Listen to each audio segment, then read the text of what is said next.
Hello guys, welcome back to channel mister and sisters. അപ്പൊ കുറെ നാളായി നമ്മൾ ട്രാവൽ വീഡിയോ ഒക്കെ ആയിട്ട് വന്നിട്ടല്ലേ? അതെ അതെ അതെ. അപ്പൊ നമ്മൾ ഇന്ന് നിൽക്കുന്നത് ടുഡേ നമ്മൾ ഇന്ന് കാണിക്കാൻ പോകുന്നത് we are going to explore Goa.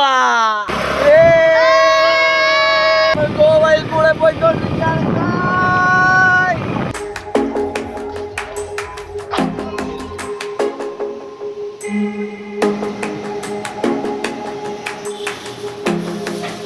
Guys, നമ്മൾ ഗോവയിലാണ്. അപ്പം ഇൻട്രൊഡക്ഷൻ ഒന്നും എടുത്തിട്ടില്ല, അതായത് നമ്മൾ മരുന്നൊന്നും എടുക്കാൻ പറ്റിയില്ല. കുട്ടികൾക്കൊക്കെ കുറച്ച് ഹെൽത്ത് ഇഷ്യൂ ഉണ്ടായിരുന്നതുകൊണ്ട് ആകെ ടയേർഡായി, അപ്പോൾ അതൊന്നും എടുക്കാൻ പറ്റിയില്ല. സോ ഫസ്റ്റ് നമ്മൾ എക്സ്പ്ലോർ ചെയ്യാൻ പോകുന്നത് ഗോവയിലെ ഫേമസ് ആയിട്ടുള്ള അഗ്വാഡ ഫോർട്ടാണ് അല്ലേ? അതെ, ലൈറ്റ് ഹൗസ് അഗ്വാഡ ഫോർട്ടിലൊക്കെ ഒന്ന് ചുറ്റി കറങ്ങി അടിച്ച് നടക്കാൻ വേണ്ടി നമ്മളെ കുട്ടീസ് ഇവിടെ ഇരിപ്പുണ്ട്. കുട്ടീസ് ഹായ് കൊടുത്തേ. എല്ലാം ഇച്ചിരി കലിപ്പിലിരിക്കുകയാണ്. പിന്നെ വേറൊരു സർപ്രൈസും കൂടെ ഉണ്ടായിരുന്നു. നമ്മൾ ഇന്ന് ടാറ്റു അടിച്ചു. ടാറ്റു ഇതിൻ്റെ ആഫ്റ്റർ എഫക്റ്റ് എന്താണെന്നുള്ളത് നമുക്കറിയില്ല. അതുപോട്ടെ, അത് പിന്നീടുള്ള കാര്യമാണ്. അപ്പം നല്ല നല്ല കാഴ്ചകൾ നിങ്ങളെ മുന്നിലേക്ക് കൊണ്ടുവരാൻ വേണ്ടിയാണ് നമ്മൾ ട്രാവൽ ചെയ്യുന്നത്. ഇത് 25 റുപ്പീസാണ് ഒരാൾക്ക് പെർ ഹെഡ് വരുന്നത്. കുട്ടികൾക്ക് ഫ്രീ ആണ്, 15 വയസ്സിന് താഴെയുള്ളവർക്ക് ഫ്രീ ആണ്. അപ്പോൾ ബാക്കിയുള്ള അടിപൊളി കാഴ്ചകളൊക്കെ നിങ്ങളെ കാണിച്ചു തരാം. അപ്പോൾ ഓണം വെക്കേഷൻ നമ്മളിവിടെ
അപ്പോൾ അങ്ങനെ അടുത്തതായി നമ്മൾ പോകുന്നത് ഈ അഗ്വാഡ ഫോർട്ടിൻ്റെ ഒരു ഭാഗം തന്നെയായ അഗ്വാഡ ജയിലിലാണ്. ഒരു സമയത്ത് ഏറ്റവും വലിയ ടോപ്പ് സെക്യൂരിറ്റീസ് ഉള്ള ഏറ്റവും വലിയ ലാർജസ്റ്റ് പ്രിസൺ ആയിരുന്നു ഈ അഗ്വാഡ ജയിൽ. കയറി വരുമ്പോൾ തന്നെ ജയിലിൻ്റെ ഫ്രണ്ടിൽ 2 പീരങ്കി ലെഫ്റ്റ് സൈഡിലും റൈറ്റ് സൈഡിലും ആയിട്ട് വെച്ചിട്ടുണ്ട്.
സോ ഗൈസ്, നമ്മൾ അഗ്വാഡ ഫോർട്ടിൽ നിന്ന് ഇറങ്ങി ഇപ്പോൾ അഗ്വാഡ ജയിലിലാണ്. ഇവിടെ കാണാൻ ഒരുപാടുണ്ട്.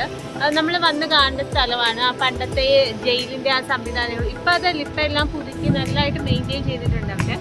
അപ്പം ആ ഒരു ക്രിമിനൽസിനെ കൊല്ലുന്ന ആ സംഭവങ്ങളെല്ലാം നമുക്കിവിടെ കാണാൻ പറ്റും. ഒരുപാട് നടക്കാനുണ്ട്, ഇഷ്ടം പോലെ നടക്കാനുണ്ട്. അതുപോലെ തന്നെ കാണാനും ഉണ്ട്. 100 രൂപയാണല്ലേ ടിക്കറ്റ് ചാർജ് ചെയ്യുന്നത്. ക്രിമിനൽസ് അല്ല കേട്ടോ, നമ്മളെ ബ്രിട്ടീഷുകാരല്ലേ. നമ്മളെ ഇന്ത്യയിലുള്ള അത് ക്രിമിനൽസ് എന്ന് പറയാൻ പറ്റത്തില്ല, അറിയില്ല. കട്ട് ചെയ്തില്ല. ഇവിടെ ഫുള്ളിങ്ങനെ ക്രിമിനൽ എന്നൊക്കെ എഴുതി വെച്ചിട്ടുണ്ടായിരുന്നു. അപ്പം ആ ഇതിലാണ് ഞാൻ പറഞ്ഞത്, ഫ്രീഡം ഫൈറ്റേഴ്സ് ആണ്. സത്യം പറയുന്നത് ചരിത്രം കറക്റ്റായിട്ടൊന്നും അറിഞ്ഞൂടാ. അപ്പം വന്ന് കാണേണ്ട സ്ഥലമാണ്. നിങ്ങൾ നോർത്ത് ഗോവയിൽ വരുന്നുണ്ടെന്നുണ്ടെങ്കിൽ മസ്റ്റായിട്ടും കാണേണ്ട സ്ഥലമാണ് അഗ്വാഡ ഫോർട്ടും ഈ ജയിലും. പിന്നെ ഇപ്പം നമ്മൾ അടുത്ത പോകാൻ പോകുന്നത് ബീച്ചിലേക്കാണ്. അതെ, അപ്പോൾ അടുത്ത ഒരു ബീച്ചിൽ പോയി ഒരു കുളിസീൻ കണ്ടിട്ട് വരാമെന്നുള്ള ഒരു പരിപാടി തന്നെയാണ്. അല്ല, കുളിക്കാൻ പോവുക, കുളിസീനൊന്നുമല്ല, സോറി. അപ്പം അടുത്ത കുളിക്കാൻ വേണ്ടി നമ്മൾ ബീച്ചിൽ പോയി ഒന്ന് ഇറങ്ങിയിട്ട് നമുക്ക് അടിച്ച് തിമിർത്ത് പൊളിച്ച് വരാം. അപ്പൊ ഇവിടെ ഒരുപാട് ബീച്ചുണ്ട്. ബാഗ ബീച്ച്, കാൻഡോളിമ, അങ്ങനെ ഇഷ്ടംമാതിരി ബീച്ചുണ്ട്. ഏതിൽ പോകണമെന്ന് അറിഞ്ഞൂടാ. അപ്പൊ ഏതെങ്കിലും ഒരു നല്ല ഫേമസ് ആയിട്ടുള്ള ബീച്ചിലേക്കാണ് നേരെ പോകാൻ പോകുന്നത്. അപ്പൊ ബീച്ചിൽ ചെന്നിട്ട് കാണാം. ഇപ്പൊ ടയർഡായി. അപ്പൊ ക്യാമറാമാൻ മുനീറിനൊപ്പം